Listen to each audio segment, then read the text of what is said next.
20h, vous regardez la télévision Futur Média. Madame, monsieur, bonsoir. C'est un plaisir de vous retrouver. Voici tout de suite les titres de cette édition.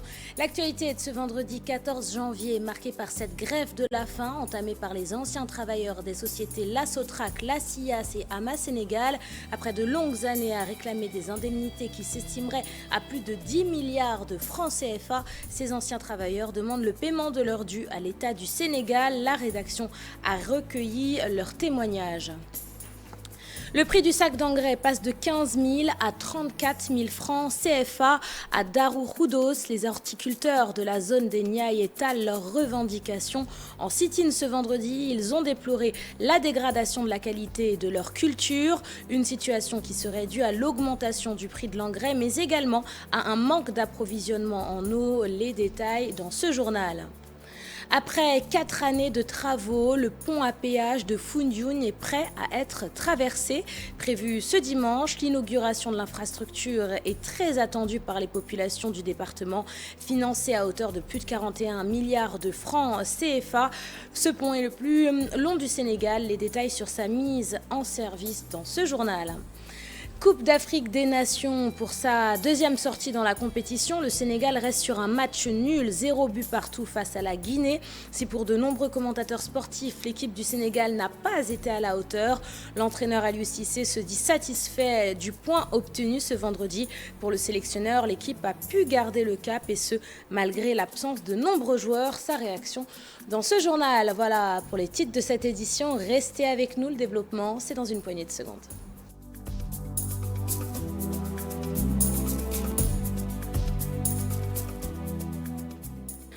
Bienvenue à tous et merci de vous informer sur la télévision Futur Média. La SIAS, Ama Sénégal, la Sotrac, les sociétés dissoutes par l'État du Sénégal il y a plus de 15 ans.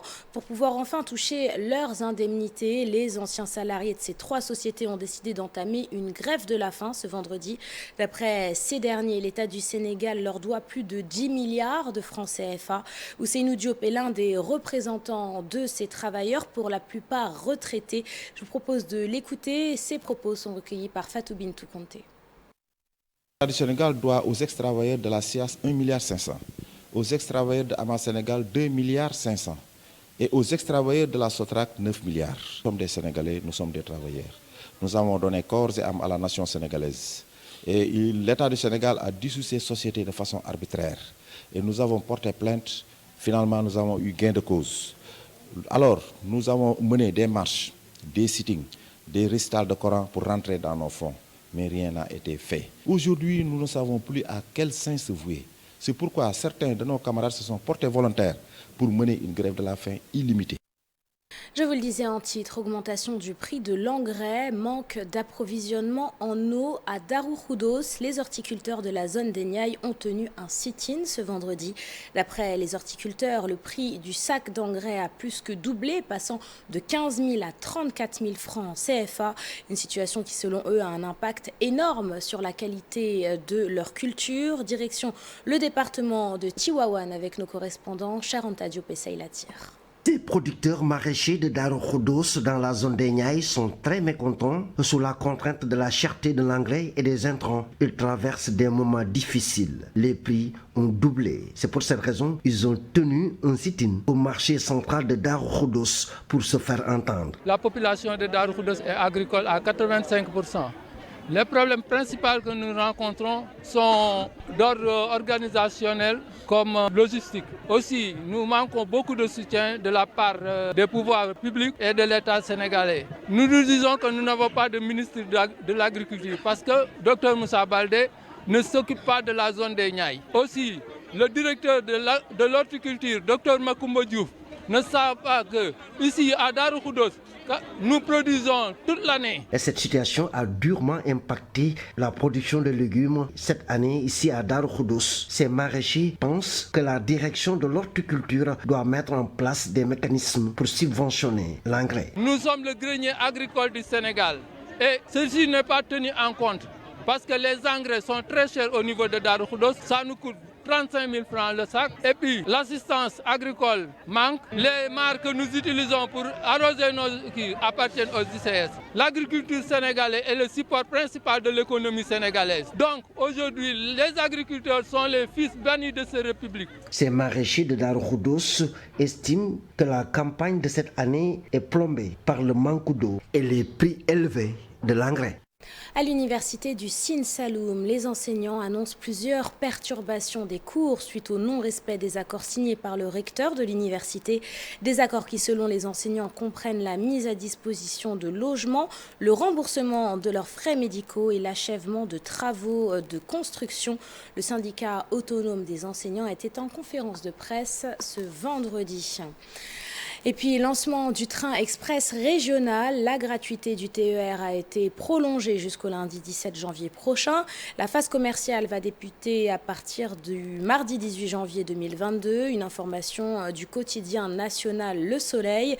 Dressant le bilan de la première phase de l'opération dénommée Sargal TER, le TG de la CETER, Frédéric Bardenet, révèle qu'entre le 29 décembre et le 12 janvier, 406 000 Sénégalais ont emprunté le train express régional. Je vous le disais en titre, J-2 avant la mise en service du pont à péage de Foundiougne. Une bonne nouvelle pour les populations qui vont pouvoir emprunter le plus long pont du Sénégal, dont les travaux ont été lancés en février 2018. L'infrastructure enjambe le bras de mer du Saloum et va permettre le désenclavement du département de Foundiougne, qui va contribuer au renforcement de l'intégration sous-régionale. Les détails, c'est avec Aminata Goudiaby et Karim Bey. Les travaux de ce pont à péage de Foundiougne sont achevés après 4 ans de construction. L'ouvrage long de 1300 mètres va être ouvert au trafic ce dimanche, une date qui sera historique pour les habitants de Foundiougne et de Fatick. Le pont va mettre fin à plusieurs décennies de calvaire. Une très grande histoire pour nous, vraiment, et nous sommes très contentes d'avoir un pont parce que c'était difficile pour de Foundiougne à Fatick, c'était très difficile parce que la traversée. Parce qu'avant le bac, on prenait des pirogues et comme moi, j'ai peur des pirogues. Mais maintenant, on est contente à cause du pont, vraiment, vraiment. Nous sommes très contents pour l'ouverture de ce pont dimanche. Foundiougne était trop enclavé. Mais avec ce pont-là, n'importe quel moment, tu peux voyager, faire tes courses sans problème. Nous remercions le président et son gouvernement. C'est l'avantage du département de Foundiougne et l'avantage de la commune de Fatick. Ces vendeuses de poissons, toutes joyeuses, se sont installées ici au débarcadère de Ndaronga depuis des années. La mise en service de ce pont à péage pourra développer davantage leur activité de commerce. Vraiment, nous sommes ravis vraiment de ce pont-là. On voit aussi, c'est un développement vraiment. Je crois bien qu'on va bien travailler dans, je crois. C'est une belle histoire pour nous les habitants du département de Foundiougne. Nous félicitons les autorités, en particulier le président de la République. Vraiment, c'est un joyeux qu'il a fait ici pour nous. Elles veulent juste que l'État les aide à avoir plus d'équipements pour la conservation des produits halieutiques. Des Amazones qui sont très braves. Nuit et jour, à 5 h du matin, elles sont en Ndaronga. La donation que vous faites pour le Ndaronga, ce n'est pas pour le Ndaronga. Une usine de grâce si possible. Le passage sur le pont sera gratuit durant les premiers 15 jours. Selon une autorité de l'AGEROUTE, le coût des travaux de l'infrastructure, rappelons-le, est estimé à 40 milliards de francs CFA.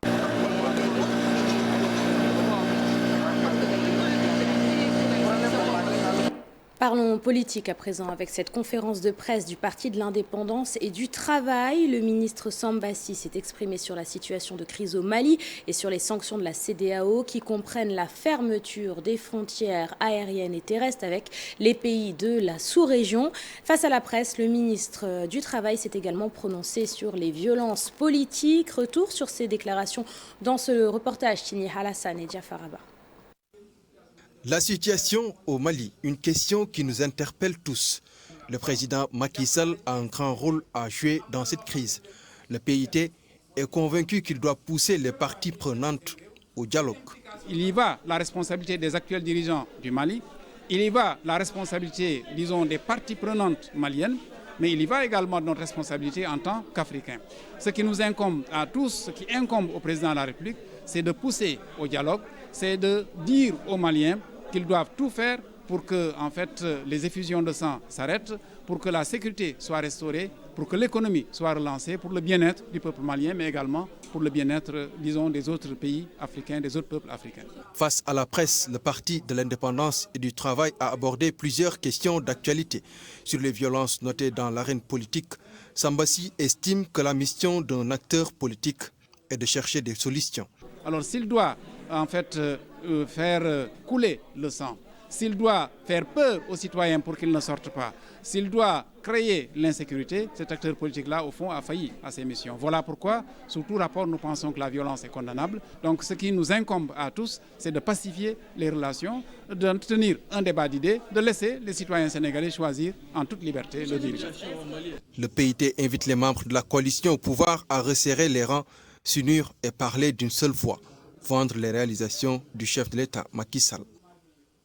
Dans la commune de Ribo-Escale, dans le département de Koungheul, le maire sortant doit faire cavalier seul suite à l'abandon de la coalition Benno Bokk Yakaar qui a préféré miser sur son maire adjoint Madia Masek pour faire gagner son candidat. La coalition n'a pas lésiné sur les moyens. Dans la localité, plusieurs machines ont été offertes aux agriculteurs et des centaines d'emplois ont été promis à la jeunesse. On fait le point avec notre correspondant sur place, Oumar Ndiaye.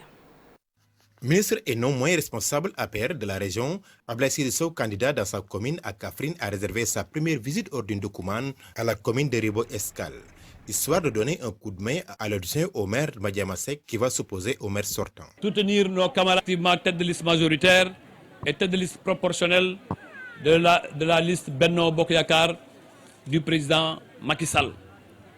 Je suis venu apporter un appui fraternel dans ce combat qu'il mène depuis quelques années pour restaurer la paix, pour restaurer la confiance, pour installer les vrais paradigmes de développement dans la commune de Ribo. Le candidat en question revient ici sur les difficultés et les défis auxquels la localité fait face. Il n'y a pas assez d'addition d'eau. Depuis 7 ans, il n'y a eu aucune délibération pour attribuer des parcelles à usage d'habitation pour les populations, ce qui est anormal. Par la faute du maire, aucun emploi n'est créé dans la localité. En mars, j'ai entendu la complainte des jeunes de voir qu'il n'y a pas encore le Xëyu Ndaw ñi dans le département de Koungheul. Une solution sera trouvée très rapidement. Et dès le week-end prochain, chaque commune du département de Koungheul aura au moins 10 recrues du programme Xëyu Ndaw ñi. Bien entendu, il y a aussi des infrastructures sur le plan des comités de santé qui n'ont pas d'ambulance. Je me suis engagé à régler. Avec Abdoulaye Seydou Sow, la coalition Benno Bokk Yakaar du département de Kaffrine n'a qu'un seul objectif, de mettre le maire Yaya Sow et installer son adjoint Madia Masek. Les élections s'annoncent âprement disputées, mais le ministre n'a pas oublié d'appeler à la retenue et à éviter toute violence. À Dara Djolof, dans le département de Linguère, la campagne électorale bat son plein pour le candidat de la coalition Benno Bokk Yakaar. Ministre du développement communautaire et de l'équité sociale et territoriale, Samba Ndiobenka a présenté son programme aux populations. S'il est élu, il promet de moderniser la commune, de soutenir les femmes, les artisans et les sportifs avec la construction d'un stade multifonctionnel. Retour sur ces déclarations avec nos correspondants Mamadou Moustapha Ndiaye et Sidi Thiam. Nous voulons un Dara embelli, un Dara avec une verdure réelle et durable. Dara Djolof en manque. Au niveau de la commune de Dara, il n'y en a pas assez d'infrastructures. Nos 5 km ont permis peut-être d'avoir une corniche. Mais à quoi bon? Cette corniche, à quoi bon? Elle nous sert à quoi? Absolument rien du tout. Et nous voulons corriger ces imperfections pour faire de sorte que cette ville également puisse rayonner. Notre stade va occuper une place centrale dans ce volet-là. Les femmes de Dara auront un complexe foyer des femmes à l'image de Guédiawaye pour un montant qui avoisine presque 400 millions. C'est qu'il y aura un volet important de construction d'infrastructures scolaires, d'accompagnement des infrastructures actuelles. Nous avons énormément d'artisans au niveau de cette commune. Il est prévu de mettre en place une maison de l'outil au niveau de Dara, équipée avec des équipements de dernière génération. Dara, c'est une très grande ville, mais aussi c'est une ville économique.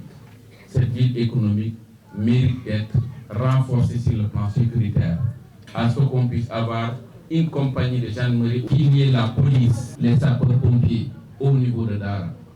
On passe à présent à notre rubrique En route vers les locales et qui ce soir s'intéresse au mode de scrutin qui comprend la répartition des candidats en liste majoritaire et proportionnelle. Mais alors, qu'est-ce qu'une liste majoritaire et qu'est-ce qu'une liste proportionnelle? Une question pas si impertinente que ça et à laquelle a accepté de répondre Moundiaye Cissé, spécialiste en questions électorales. Je vous propose de l'écouter. Ces propos sont recueillis par Ibrahim Akan. Quand on dit que pour un conseil municipal X, il y a 100 conseillers à élire, dont les 45% seront issus de la liste majoritaire, donc au scrutin majoritaire, et donc les 55 au scrutin proportionnel. C'est ça la loi aujourd'hui. 45 pour la majoritaire, la liste majoritaire, et 55% des conseillers seront élus avec les listes proportionnelles. Ça veut dire quoi? Ça veut dire que la liste qui arrive premier en tête remporte les 45% des postes à pourvoir d'office, même si c'est avec une seule voix. Parce que c'est lui qui a la majorité des voix comparé à toutes les autres listes. D'office, cette liste-là, obtient 45% des sièges à pourvoir. Maintenant, les 55% des sièges à pourvoir restants sont attribués à chaque liste selon la proportion selon le pourcentage de voix qu'elle a obtenu. Et on passe au sport à présent avec la Coupe d'Afrique des Nations et pour sa deuxième sortie dans la compétition, le Sénégal reste sur un match nul, 0 but partout face à la Guinée. Si pour de nombreux commentateurs sportifs, l'équipe du Sénégal n'a pas été à la hauteur ce vendredi, l'entraîneur Aliou Cissé se dit satisfait du point obtenu aujourd'hui. Pour le sélectionneur, l'équipe a su garder le cap et ce malgré l'absence de nombreux joueurs. Le sélectionneur de l'équipe nationale que je vous propose d'écouter. Satisfait dans la mesure où en deuxième période, je pense qu'on a été beaucoup plus agressif, on a mieux contrôlé le match, on a été beaucoup plus propre techniquement. C'est tout le contraire de la première période où on a manqué d'impact, on a manqué d'agressivité. Dans l'utilisation du ballon, on n'a pas été assez propre. Peut-être que c'est du fait aussi de l'équipe guinéenne qu'on félicite par leurs prestations qu'ils ont fait.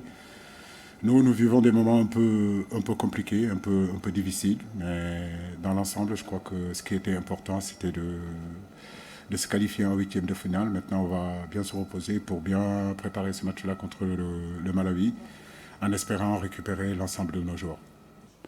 Écoutez, c'est un choix que je fais. Je trouve que Ibrahima est un arrière latéral droit.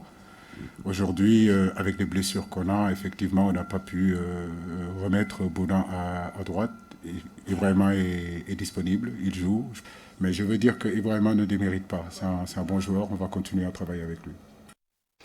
Le choc du groupe B s'est donc soldé par un match nul sur le score de 0 but partout. Un score qui ne satisfait pas les joueurs d'Aliou Cissé. Cependant, ils comptent mieux faire lors de leur prochaine sortie. Ce sera face au Malawi le 18 janvier prochain. Réaction des joueurs de l'équipe nationale dans ce reportage de Mamadou Ndiaye et Ahmed Nian. De tout ce qui se passe, je pense que c'est pas un mauvais résultat. On savait que c'était un derby, c'est un match compliqué. Et, eux, ils ont mis l'impact physique sur la première, on a su rééquilibrer en deuxième. Et je pense qu'on a poussé à la fin pour essayer de prendre les 3 points. On s'était dit qu'on allait aborder la compétition match par match. On a une victoire et un match nul, on est qualifié. Mais on veut terminer premier de notre groupe pour rester le plus longtemps ici, c'est très important. Je pense que chaque équipe a eu sa mi-temps. La Guinée a mieux joué que nous en première et on a mieux joué que la Guinée en deuxième. Donc c'est pas un score démérité pour les deux équipes. On sait que ça a été compliqué. Et maintenant pour nous le plus important c'est doubler surtout ce match et préparer le prochain match. Et la réaction à présent des joueurs de l'équipe de Guinée qui se disent satisfaits du point obtenu ce vendredi devant le favori du groupe, le Sénégal. Pour l'équipe, l'objectif désormais, c'est d'aller chercher la première place du groupe lors de la 3e journée face au Zimbabwe. Réaction des joueurs. Tout le groupe se sent bien. On avait bien préparé ce match-là parce qu'on sait que le Sénégal était favori. Mais nous, dans nos têtes, on sait qu'il n'y a pas petit match. Tout le monde, on va affronter tout le monde. On sait qu'on a des matchs à venir encore. Et on avait mis un truc en place. Et puis on est fiers de nous. Et puis c'est ça qui nous a réussi aujourd'hui. Moi, je pense qu'on a fait un très bon match. Non, parce que personne il met la confiance avec nous. Puis maintenant, je pense qu'avec les matchs comme ça, l'équipe il est fort. Et je voulais que tous les Guinéens aujourd'hui ils vont célébrer les matchs nuls. Oui, parce que c'est match nul. Parce que, tu sais, on a joué contre un bon Sénégal. Moi, je pense que c'est le mieux Sénégal qu'on a joué. On a fait un bon match. Et pour ça, on est content. C'est maintenant qu'on dépend de nous. Et les prochains matchs, on va partir pour tout. Vous savez, l'équipe du Sénégal était le favori de notre pôle. Jouer contre eux, il faut tout donner. Et aujourd'hui, on a fait, heureusement, on voulait gagner aussi. Mais heureusement, ça n'a pas été le cas. Sadio, c'est comme un grand frère pour moi. Voilà, on le connaît tous. C'est un grand joueur en Afrique. Et je pense que vous allez continuer à le soutenir. Non, on voulait gagner. On voulait gagner, mais heureusement, c'est le foot. Moi, le plus important aujourd'hui est la collectivité. Nous, on veut se qualifier. Ce n'est pas encore fini. Il ne faut pas qu'on se prenne la tête. Alors, je pense qu'on est concentré pour le 3e match, pour le gagner, pour se qualifier. Merci.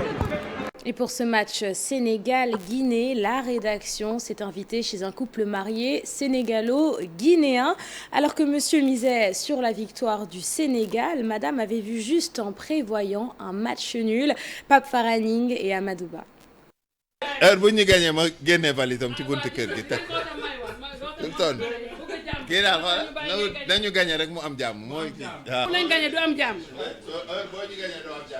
bon? Le derby Sénégal-Guinée, même au sein des couples, monsieur et madame Ndiaye se défient. Man dama xeefu saa gis nga man xeefuma saa te mais xam naa ne gis nga match nul la wala 1-0 en faveur de la Guinée. À la pause, 0 but partout. Malgré ce partage de points, Amadou reste toujours confiant pour le Sénégal. Mais madame campe sur un match nul. C'est première mi-temps sans marquer de but. C'est pas normal. Nous avons la meilleure équipe de l'Afrique de l'Ouest. Hein? Mais les choses vont changer. Ils vont revoir les tactiques et on va gagner. Ça, c'est sûr. Mais moi, je pense qu'on va vers un match nul. Hein. S'il y a 1-0, c'est en faveur de la Guinée. Un match équilibré qui s'est finalement soldé d'un partage de points pour le bien de tout le monde. Vive la Guinée, vive le Sénégal. Parce que Guinée et Sénégal, ben la un match nul lay doon. Comme nous prenons la paix, faisons la paix. C'est ça. Entre ces deux états-là, moi je pense que c'est un seul peuple. Tout est bien qui finit bien chez la famille Ndiaye. Après une adversité de 90 minutes, la pression est finalement descendue autour d'un bol de tchéboudion et un bon thé à la sénégalaise. Et c'est la fin de cette édition. Merci de l'avoir suivi. Merci de votre fidélité. Je vous souhaite de passer un excellent début de week-end en compagnie des programmes de la télévision Futur Média.